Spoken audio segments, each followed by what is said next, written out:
You're having us both tonight. The fluorescent lights of the hospital emergency room burned my eyes as I gripped my little brother's cold hand.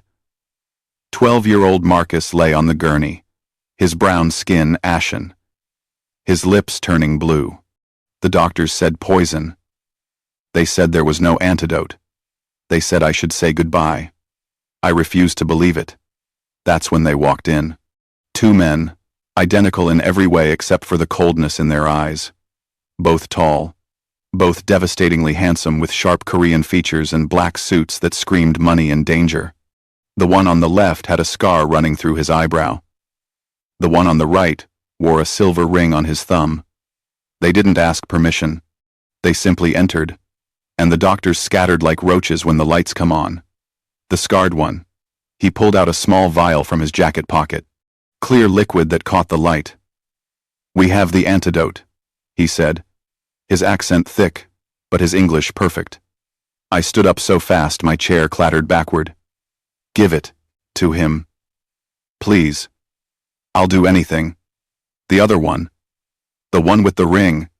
He smiled. It wasn't a kind smile. "These never. The ring he smile. These never one have him. The ring him with faces." Anything is a dangerous word, Mia. "How did he know my name?"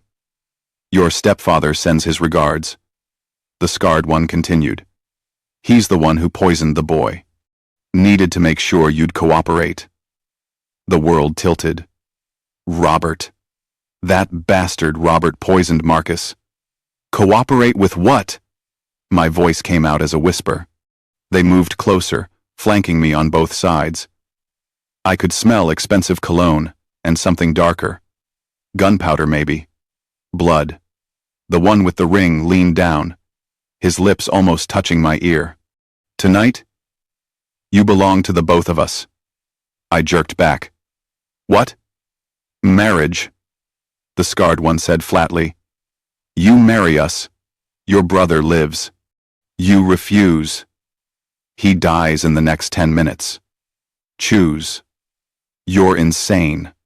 You can't just marry two people. We can do whatever we want," Ring said. "We're the Kang twins, Kyung-soo and Seung-jae, and in our world, we make the rules." I looked at Marcus, his chest barely moved. 9 minutes, maybe. "Why me?" "Your stepfather owes us a debt." The scarred one, Kyung-soo, said. "But more than that, we need you specifically. Your mother worked for us once. You're her daughter. That makes you valuable." My mother. Dead for just 1 week. Killed in a hit and run that the police said was an accident, but felt like murder in my gut. Sign the contract, save your brother, and maybe find out what really happened to your mother, Seung-jae said softly. That was the hook that caught me. That was the bait I couldn't refuse. Where do I sign? Welcome back to my channel, and if you're watching this, thank you for being here. This weekend, I'm bringing you one of the most emotional and intense stories you'll ever hear. Before we continue, if you haven't already, please hit that subscribe button, smash the like, and drop a comment telling me where you're watching from. This story is going to take you on a journey about betrayal, dark secrets, and finding love in the most unexpected places. It's a story that will teach you that sometimes the people we think are our enemies are actually the ones fighting for us in the shadows. So, if you're new here, subscribe, like, and let me know your location before we dive back in. Now, let's continue.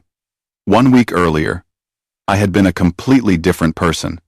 I had been Mia Johnson, 24 years old, working double shifts as a nurse's aide to support my mother's medical bills and my brother's school expenses.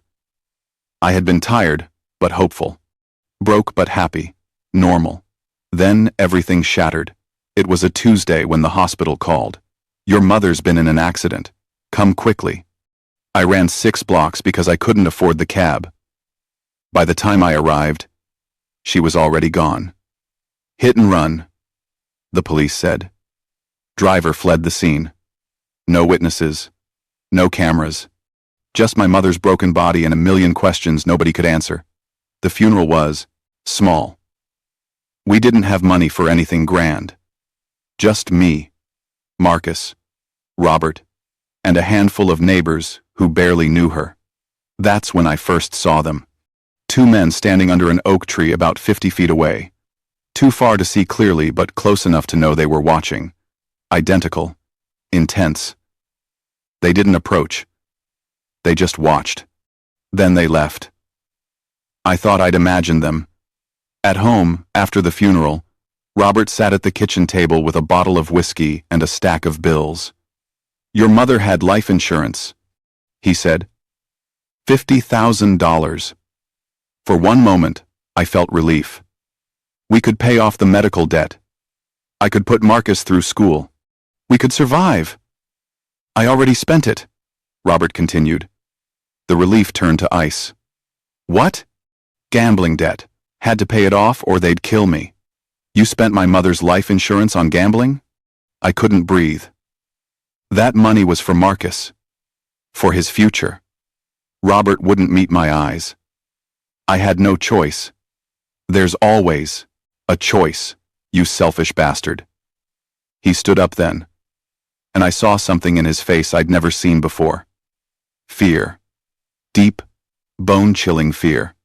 You don't understand the kind of people I owe money to. The Kang twins. They run everything in this city. Drugs, weapons, protection. Cross them and you disappear. So you stole from your dead wife's children instead? I borrowed money from them years ago. I was supposed to pay them back with information about a rival gang. I couldn't deliver. So now they want something else. What else? You. I laughed. It was a harsh, broken sound. You're selling me to pay your debt? It's not like that. Where? End quote. I'm Sul, Arglaf 10. They need a wife for some business deal. 1 year, that's all. Then you're free, and Marcus is taken care of. Go to hell. I grabbed Marcus, and we left. We stayed with my friend Shanice for 3 days. I thought we were safe. Then Marcus collapsed. The contract was 12 pages long. I didn't read it.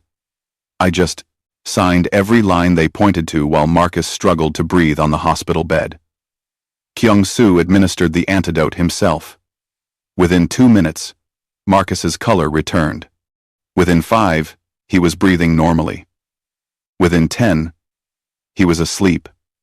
Stable. Alive. He'll stay here under our protection, Seung-jae said. Best doctors, best care. As long as you fulfill your end. What exactly is my end? You live with us. You play the role of our wife in public.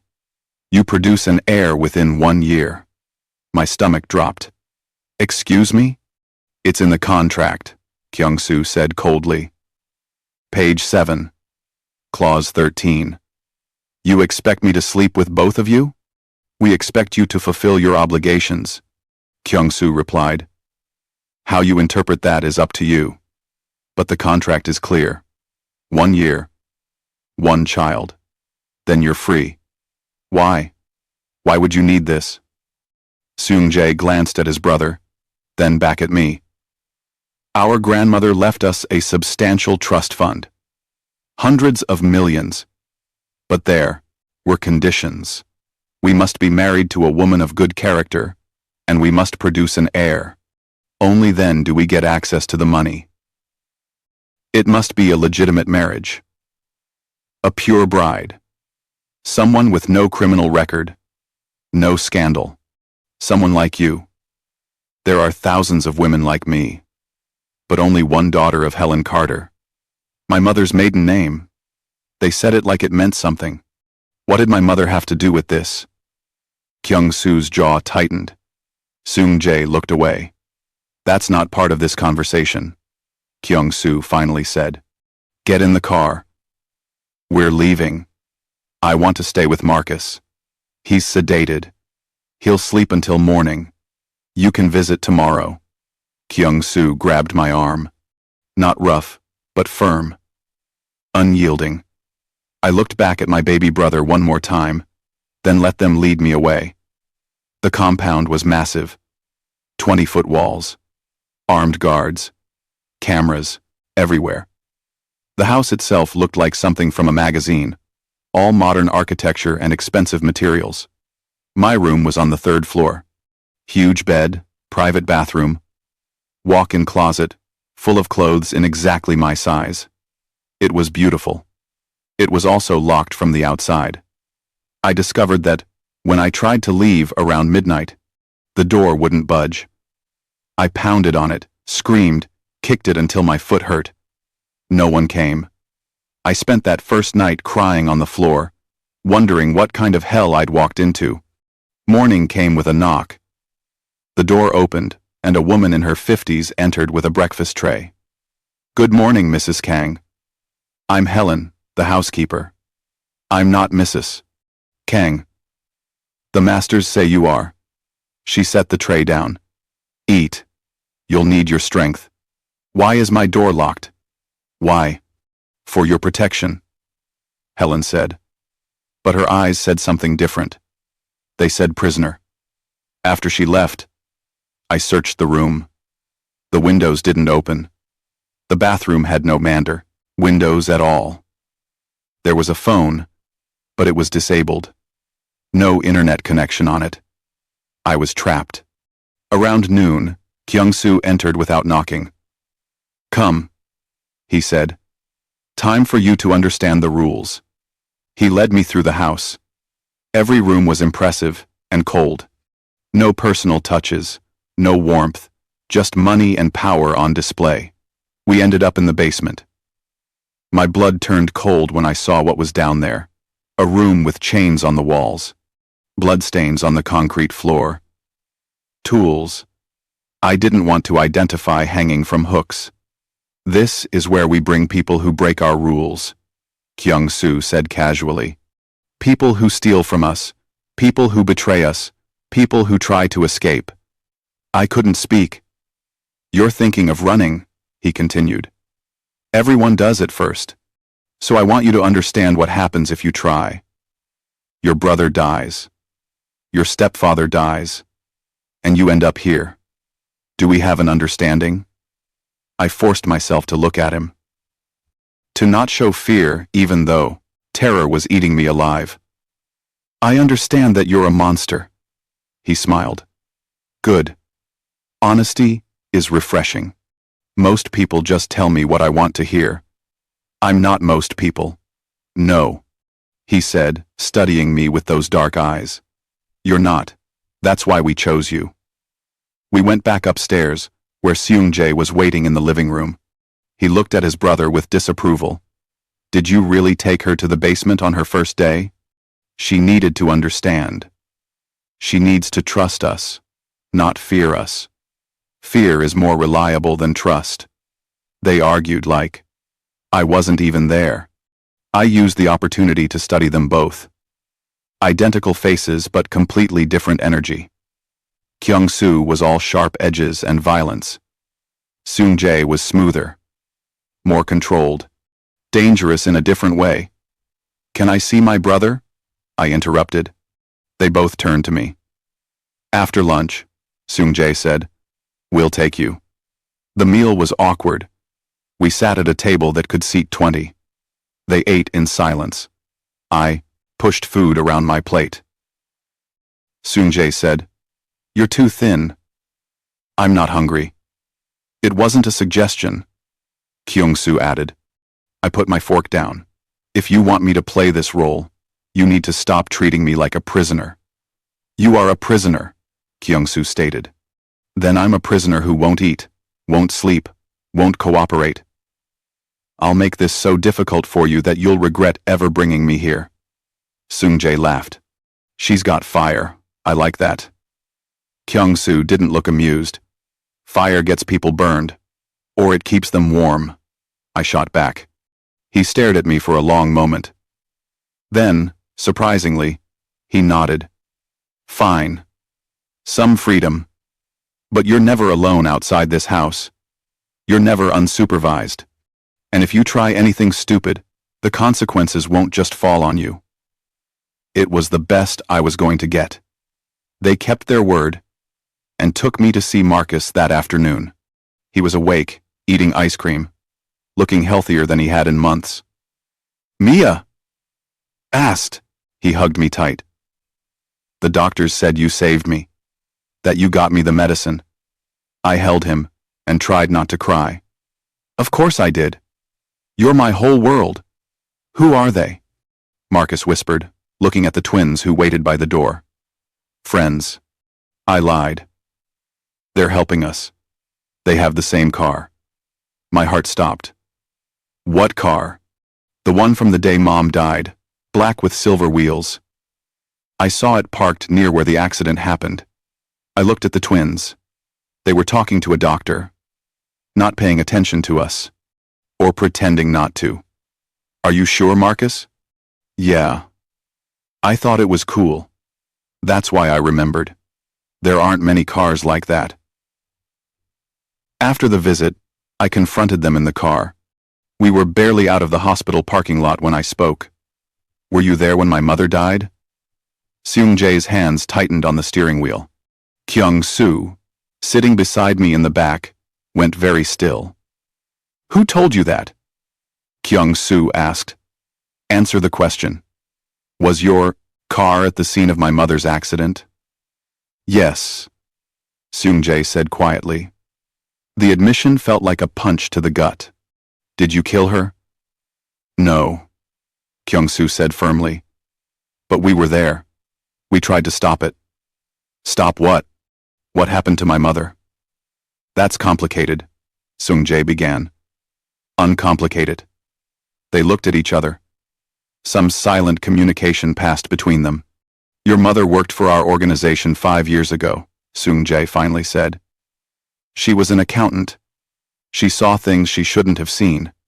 She tried to leave. There was an accident. You're lying, I said. I can see it in your eyes. Kyung-soo's jaw clenched. Believe what you want.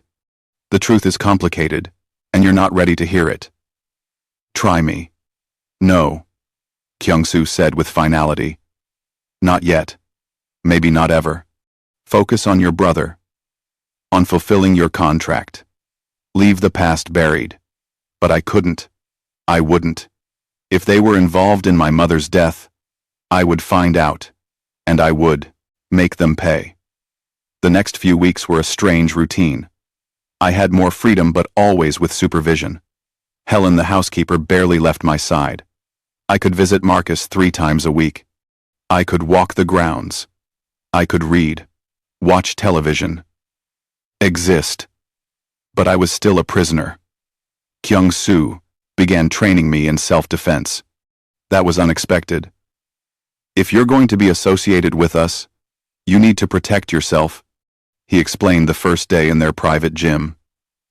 Afraid someone might kidnap your precious contract bride? Something like that. The training was brutal. Kyung-soo didn't go easy on me because I was a woman or because I was small. He threw me, flipped me, pinned me, until I learned to counter. My body was covered in bruises, but I got stronger, faster, more confident. One day, 3 weeks in, I actually managed to break his hold and flip him onto his back. I ended up on top of him, both of us breathing hard, sweating, close. Good, he said. His voice was rougher than usual. I should have moved, should have stood up. Instead, I stayed there, looking down at him, seeing him as something other than my captor, for the first time. He was scared. Under the cold exterior and the violence, there were scars. Dozens of them across his chest and arms. Some looked like burns. Others like cuts. Deep ones. Who hurt you? The question came out before I could stop it. His expression closed off. Get up. Kyung-soo, I said, get up. I rolled off him. He stood, grabbed a towel, walked away without another word. But I'd seen something in his eyes. Pain. Old pain that had never healed. Seung-jae was different. Where Kyung-soo was all aggression and control, Seung-jae was subtle, manipulative, in a quieter way. He'd find me reading, and sit nearby with his own book. He'd ask my opinion on things. He'd talk about art, music, philosophy. He treated me like a person, not property. I didn't trust it. One evening, he found me in the garden. It was the one place I felt almost peaceful. The sun was setting, painting everything gold and orange. Beautiful, isn't it? 2. Seung-jae said, sitting on the bench beside me. It's a cage, with pretty bars. Is that how you see this? As a cage? What else would I call it? He was quiet for a moment. A sanctuary, maybe. Protection from a world that wants to hurt you. The only thing hurting me is you and your brother. Are we? He turned to look at me. Marcus is alive. He's receiving the best medical care. He's safe. You're safe. Fed, clothed, educated in how to protect yourself. Are those the actions of people trying to hurt you? You're keeping me prisoner. We're keeping you alive. From what? He hesitated. Then, there are people who would use you to get to us. People who would hurt you just because you're associated with us. The security, the restrictions, they're not about controlling you. They're about protecting you. I don't believe you. I know, he said, sadly. But maybe someday you will. He stood to leave, then paused. Your mother. Helen. I knew her. I shot to my feet. What? Before she married your stepfather. Before she had you and Marcus. She worked for our organization, as I said. But she was more than that, to me. What does that mean? I was in love with her. Seung-jae said simply. She didn't love me back. She loved your real father. But I never stopped caring about her. When she died, part of me died too. He walked away before I could respond, leaving me with more questions than answers. That night, I couldn't sleep. My mind kept circling back to everything Seung-jae had said. My mother knew them. Worked for them. Seung-jae loved her. What else didn't I know about my mother's life? I decided to investigate. If they wouldn't tell me the truth, I'd find it myself. My mother had kept storage unit. After she died, Robert gave me the key, said he didn't want to deal with her junk. I'd been too grief-stricken to go through it. Now I needed to. Convincing Helen to take me there was surprisingly easy. I told her I needed to get some of my mother's things for Marcus. She agreed, as long as 2 guards came along. The storage unit was small and dusty. Boxes of old clothes, photo albums, documents. I searched through everything while pretending to just collect mementos. That's when I found it. A journal hidden in a box of old textbooks. My mother's handwriting filled the pages. Dates, names, numbers, transactions that looked suspicious. Notes about shipments and payments. And names I recognized, Kyung-soo, Seung-jae, and someone called Director Kang. But there was more. Notes about discrepancies, money that didn't add up, shipments that disappeared. And on the last page, written in my mother's frantic handwriting, they're trafficking people. Girls. Young girls. I have to stop this. I have to go to the FBI. The journal was dated 1 week before her death. I smuggled it out in my purse. That night, alone in my locked room, I read every page 3 more times. My mother had discovered human trafficking in the Kang organization. She was going to expose them.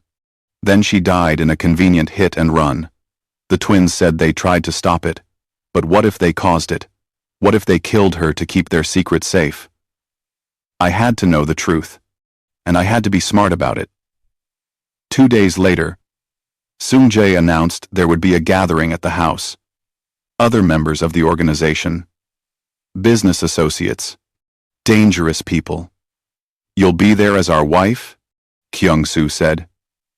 You'll smile. You'll be charming. You'll make us look legitimate. And if I refuse? You won't, Seung-jae said confidently. Because you want to see how our world works. You want answers.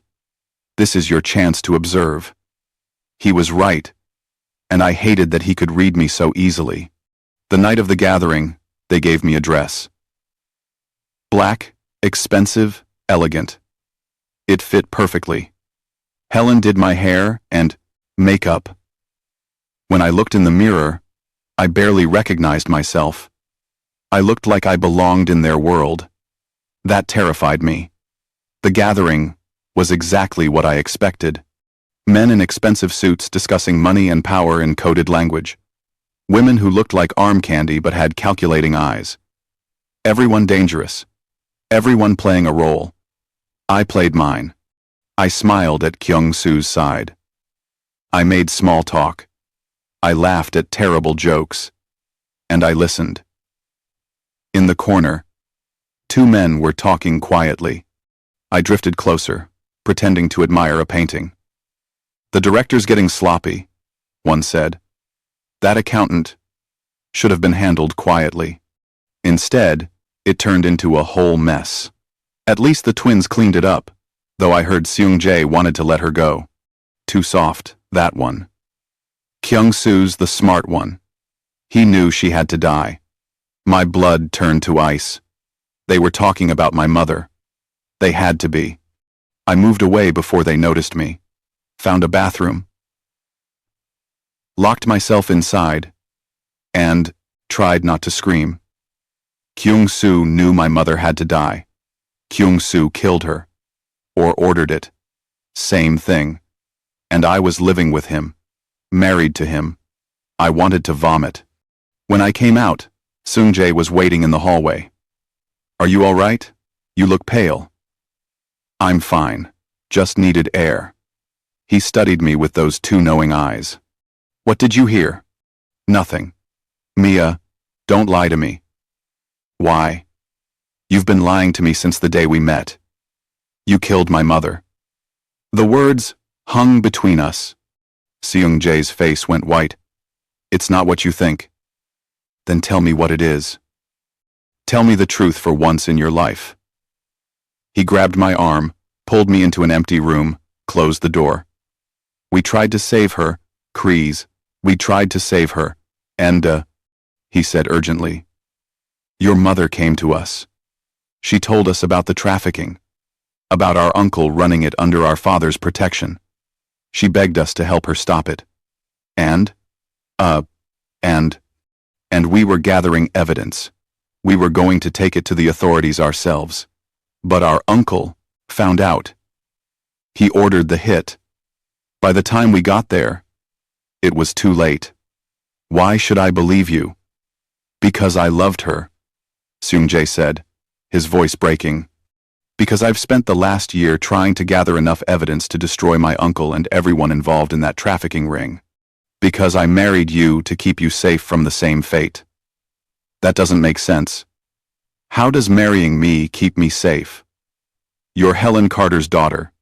You inherited her evidence, her knowledge, her danger. By making you family, by putting our protection around you, we keep our uncle from killing you too. I wanted to believe him. God, I wanted to. But trust was a luxury I couldn't afford. Prove it, I said. Show me this evidence. I can't. Not yet. It's not complete. If we move too soon, he'll destroy everything and disappear. Convenient. Mia. Please. Don't. I jerked away from him. Don't.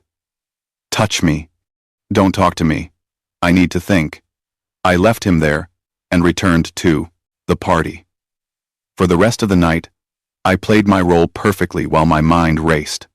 One of them was lying. Maybe both. But who? And how could I find out without getting myself killed? The next morning, I was summoned to Kyung-soo's office. He sat behind a massive desk, looking every inch the mafia boss.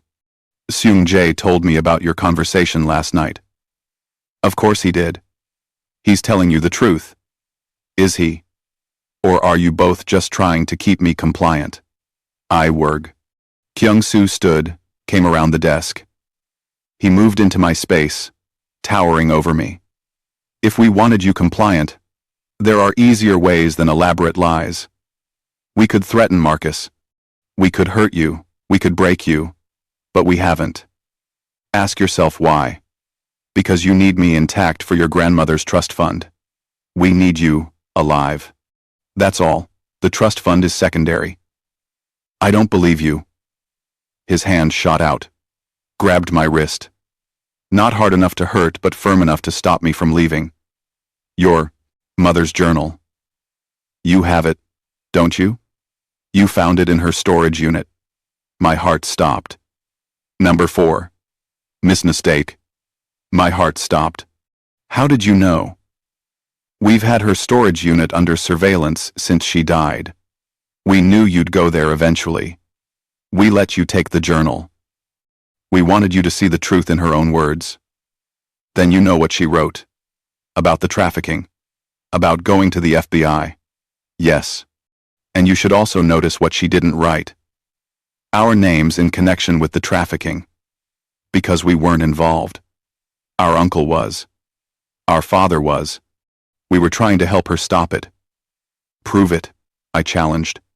He pulled out his phone, showed me a series of text messages between him and my mother, planning, strategizing, her thanking him for his help. The dates matched the journal entries. She trusted us, Kyung-soo said quietly. She died before we could save her. That's something I'll regret for the rest of my life. I looked at his face, and I saw something I hadn't seen before. Guilt. Real, crushing guilt. If you're telling the truth, then who killed her? My uncle, Director Kang, our father's brother. He ran the trafficking operation. When he found out your mother was gathering evidence, he ordered the hit, made it look like an accident. Where is he now? That's complicated. He's powerful. Connected. We can't just kill him. We need evidence that will destroy his entire operation. Evidence that will protect us from retaliation. And you're telling me why? And you're. Kyung-soo released my wrist. Because you deserve to know the truth.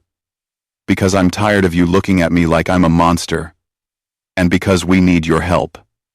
My help? Your mother's journal has information we don't. Names, dates, locations. Combined with what we have, it might be enough to take him down. I stepped back, processing.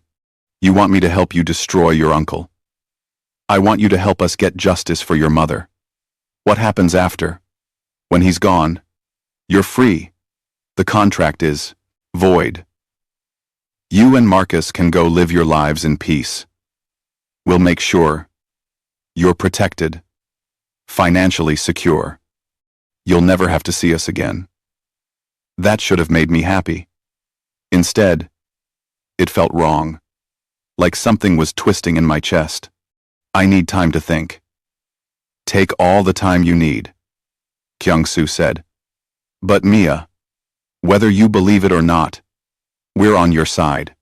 We always have been. I spent the next week in a daze. I read my mother's journal over and over. I compared it to the messages Kyung-soo showed me. Everything aligned. They were telling the truth, or they were incredibly good liars. Seung-jae found me in his art studio one afternoon. The walls were covered in paintings, and every single one featured a woman who looked like my mother. She was beautiful, Seung-jae said from the doorway. You really loved her. I really did. She was kind, strong, brave. Everything good in a world full of darkness. When she died, the darkness won. Why didn't she love you back? Because she met your father first. And when she loved completely. There was no room for anyone else. Tell me about him. My real father. Robert won't talk about him. Seung-jae moved to stand beside me, looking at the paintings. His name was David Carter, American soldier stationed in Korea. That's where they met. He was a good man, honorable, but he got caught up in something bad. Wrong place, wrong time. Our father used him to smuggle weapons. When David tried to get out, our father had him killed. The pain was sharp and sudden. My father was murdered too? I'm sorry. I thought you knew. Robert said he died in a training accident. That was the cover story. The truth is, our father ordered his death. Your mother witnessed it. That's how she ended up working for us. She was trying to gather evidence against our father. When he died of a heart attack 2 years ago, she thought it was over. But our uncle took over the operation. And it got worse. I sank onto the couch. My father murdered. My mother murdered. Both by this family. Why would you tell me this? Don't you think it makes me hate you more? Probably. But you deserve the truth. All of it. No more lies. No more secrets. Do you regret it? Being part of this family? Every single day. Seung-jae said softly. But we can't change our blood. We can only try to be better than those who came before us. That's why we need to stop our uncle. Break the cycle of violence. Make our organization legitimate. And you think I can help with that? I think your mother started something important. And I think you're brave enough to finish it. He left me alone with the paintings and my thoughts. That night, I made my decision. I found them both in the living room. It was late. They were drinking whiskey and talking quietly. I'll help you, I announced. They both looked at me. But I have conditions. I continued. I want full transparency. No more secrets. I want to know everything about the plan. And when this is over, I want enough money to put Marcus through college and medical school. He wants to be a doctor. I'm going to make sure he becomes one. Agreed. Kyung-soo said immediately. There's something else, I said. The clause about an heir. I won't fulfill that. I won't bring a child into this world of violence. Understandable, Seung-jae said. We'll void that clause. Just like that? The trust fund was never really about the money, Kyung-soo admitted. We have plenty of money. It was about giving you a reason to stay, to be protected, to be family. Why would you want that? Seung-jae and Kyung-soo exchanged a look. Because we failed your mother, Seung-jae said. And we won't fail her daughter. Something in my chest cracked. These men, these dangerous, violent men, they genuinely cared. In their twisted way, they were trying to protect me. Tell me the plan, I said, sitting down. Tell me everything. The plan was complex. Director Kang, their uncle, was hosting a charity gala in 2 weeks. All the major players in the organization would be there. It was the perfect opportunity to gather evidence. We need someone on the inside, Kyung-soo explained. Someone he doesn't see as a threat. Someone like me, I realized. He's been asking about you, Seung-jae said. Wants to meet his nephew's new wife. He's curious, charming, dangerous. What would I have to do? Wear a wire. Get him talking. He likes to brag, especially to beautiful women. If we can get him to confess to the trafficking, to your mother's murder, we have him. And if he finds the wire? Neither of them answered. They didn't have to. I'll do it, I said. For my mother. For all the girls he's hurt. You don't have to, Seung-jae said gently. We can find another way. No, this is my choice. No, he failed to break my family. Kyung-soo nodded slowly. We'll prepare you. Train you. You won't be alone. We'll be there the entire time. One more thing, I said. If something goes wrong, if he hurts me, promise me, you'll get Marcus somewhere safe. Promise me he'll be okay. You have our word, Kyung-soo said. But nothing will go wrong. We won't let it. The next 2 weeks were intense. They taught me how to wear a wire without it being obvious, how to steer conversations, how to read body language, how to lie convincingly. Kyung-soo's training became more focused. Defense against grabs, against weapons, against multiple attackers. He pushed me harder than ever. You're going to be in a room full of predators, he said during one session. You need to be able to protect yourself if something goes wrong. You said nothing would go wrong. I said we wouldn't let it. But I also believe in preparation. One night, after a particularly brutal training session, I collapsed on the mat. Every muscle screamed. Kyung-soo sat down beside me, handed me water. You're strong, he said. Stronger than you know. I don't feel strong. I feel terrified. Good. Fear keeps you sharp. Just don't let it paralyze you. Did you feel fear? Your first time doing something like this? He was quiet for a long moment. I was 15. Our father brought me and Seung-jae to witness an execution. A man who'd stolen from him. He made us watch, then he handed us guns and told us to finish it. My stomach turned. Did you? Seung-jae couldn't. He was sick for days after. So I did it. I pulled the trigger. I became the monster our father wanted. You're not a monster. Yes, I am. I've killed. I've hurt people. I've done terrible things in the name of this organization, but you're trying to be better. That counts for something. He looked at me with something like surprise. You really believe that? Face. Gentle. So different from the violence he was capable of. You're dangerous, he said softly. Why? Because you make me want to be the man you see instead of the monster I am.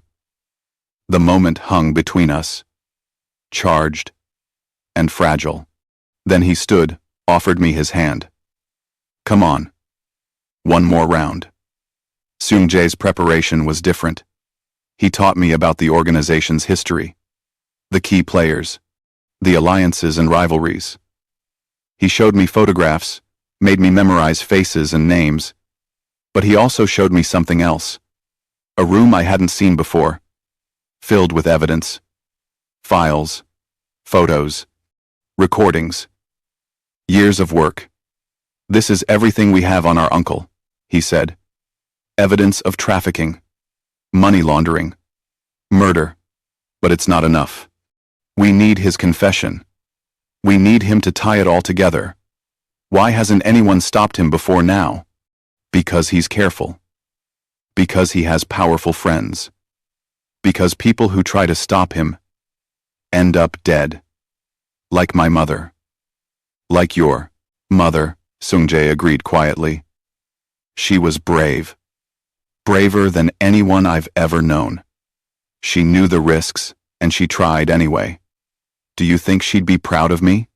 For doing this? I think she'd be terrified for you. But yes, I think she'd be proud. He showed me one more thing. A box of letters. My mother's handwriting. She wrote these to you and Marcus. Before she died, she had a feeling something might happen. She wanted you to have them. My hands shook as I took the box. Why didn't you give these to me before? Because I was selfish. Because reading them meant admitting she was really gone. Because I'm a coward. I opened the top letter. My mother's words, telling me she loved me, telling me to be strong, telling me that sometimes the right thing and the safe thing aren't the same, but we have to choose right anyway. I cried then, and Seung-jae held me while I did. No words, just comfort. When I finally stopped, I pulled back and looked at him. Thank you for keeping these safe. I'm sorry I didn't give them to you sooner. You're giving them to me now. The night of the gala arrived. I wore a red dress that Seung-jae picked out. The wire was hidden expertly. I looked beautiful. I looked confident. I felt like I might throw up. Remember, Kyung-soo said in the car. We'll be watching the entire time. You're never alone. Get him talking about the business, Seung-jae added. Men like him love to brag. Use that. And if things go wrong? They won't, Kyung-soo said firmly. But if they do, say the word red. We'll extract you immediately. The gala was at a massive hotel downtown. Beautiful people in expensive clothes pretending to care about charity. The perfect cover for dirty money. Director Kang found me within minutes. He looked like an older version of the twins. Same sharp features. Same dark eyes. But where they had hardness, he had charm. Smooth. Practiced. Predatory. You must be Mia, he said, taking my hand and kissing it. My nephews have been hiding you from me. Not hiding. Just keeping me to themselves. He laughed. Greedy boys. But I understand. You're exquisite. Tell me, how does a beautiful American girl end up married to the Kang twins? Fate, I said with a smile I didn't feel. And a little bit of luck. Luck indeed. Come, let's talk. I want to know everything about the woman who tamed my wild nephews. He led me to a quieter corner. Brought me champagne. Sat close. Too close.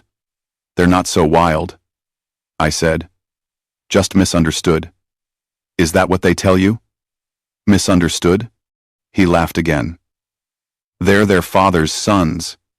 Violence is in their blood. And what's in your blood, Director Kang? Ambition. Business sense. The ability to see opportunities where others see problems. What kind of opportunities? The Phi. What kind of opportunities? He leaned in, his breath smelling of alcohol and mint. The kind that make millions. The kind that weak men are too afraid to pursue. I'm not afraid of much, I said, playing my role. Tell me more. And he did. God help me. He did. He talked about shipments, about girls brought in from Southeast Asia, about how nobody cared about poor girls from poor countries, about profits and markets and supply chains, like he was discussing furniture instead of human beings. I wanted to kill him. But I smiled and nodded and asked questions. Your nephews, are they involved in this side of the business? His expression shifted. Colder. Why do you ask? Just curious. I want to understand my new family. My nephews are soft. Sentimental. They don't have the stomach for real business.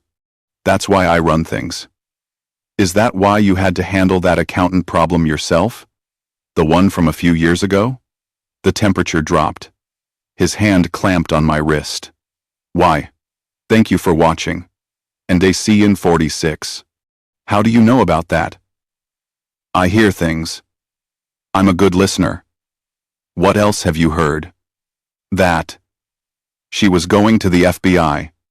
That she had evidence that you stopped her permanently. His grip tightened.